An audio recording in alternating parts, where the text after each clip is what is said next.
తిరుమల లడ్డు వివాదం దేశవ్యాప్తంగా ప్రకంపనలు రేపుతోంది. ఈ క్రమంలో ఆ సమయంలో నెయ్యి సరఫరా చేసిన తమిళనాడుకు చెందిన ఏఆర్ డైరీ సంస్థ వివరణ ఇచ్చింది. నెయ్యిలో ఎలాంటి కల్తీ జరగలేదని అంటోంది. నెయ్యి సరఫరాపై టీటీడీ వివరణ కోరిందని, ఇప్పటికే అన్ని వివరాలు అందించామని స్పష్టం చేసింది కంపెనీ యాజమాన్యం.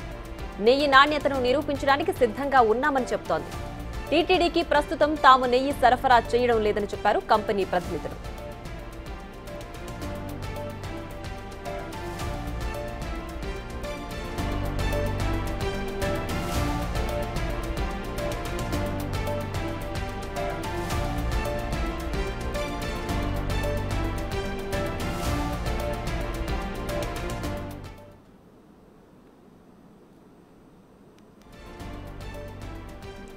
తిరుమల లడ్డు వివాదం దేశవ్యాప్తంగా ప్రకంపనలు రేపుతోంది.